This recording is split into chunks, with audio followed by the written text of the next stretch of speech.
చిన్నయ్య స్వామి గారి ఆశ్రమానికి పిలుచుకున్నాడు. రామ పోయేస్తామని అక్కడికి పోయినప్పుడు కనుమ జరుగుతూ ఉంది పండగ.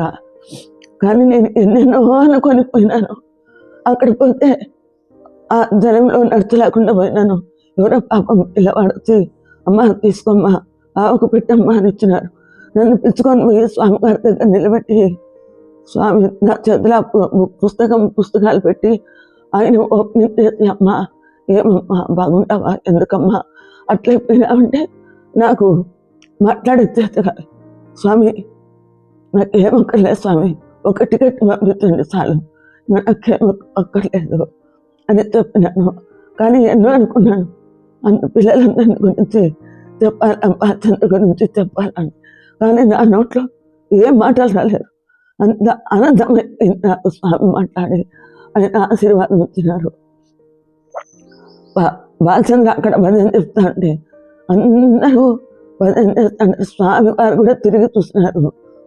తర్వాత అంత జనం సైలెంట్గా భజన చెప్తా ఉన్నారు. ఆ గోవుల దగ్గరకు అంత స్వామివారితో తిరిగి అంత చేస్తే నాకు చాలా సంతోషమైంది. తినకున్నా కూడా తినేంత సంతోషం అయిపోయింది నాకు. స్వామి గారి దగ్గర నిలబడితే ఒక్క మాట రాలేదు నాకు. అంతకు నేనేం చెప్పగలను, అంతే చాలు స్వామి అని చెప్పలేను. అక్కడికి వచ్చిన తర్వాత మాకు స్వామి తర్వాత ఇంటర్వ్యూ ఇచ్చినారు. అక్కడి నుంచి చాలాసేపు కూర్చొని నాకు చేతగాక నేను బయటకు వచ్చినాను.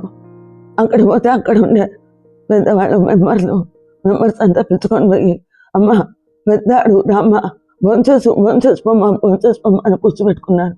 కానీ ఒక్క అవకాశం వదులుకున్నాను. జారి విడిచిపోయింది నాకు అవకాశం. స్వామితో మాట్లాడి తర్వాత ఆయన ఆశీర్వాదం తర్వాత మరీ తీసుకొని ఆయన రావాలని ఎంతో తాపత్రయపడితే అది నాకు అవకాశం జారిపోయింది. ఎందువల్ల జారిపోయింది? అది నా అజాగ్రత్త వల్ల, నా దురదృష్టం వల్ల. ఆ భోజనం కోసం కూర్చొని భోజనం వచ్చేటప్పుడు స్వామి వెళ్ళిపోయినాను. 2 దినాలు ఏడ్చినాను. అవకాశం వదులుకున్నానే నేను. ఆ భోజనం కోసం ఎంత పొరపాటు చేసినా నేను అని చాలా బాధపడినా.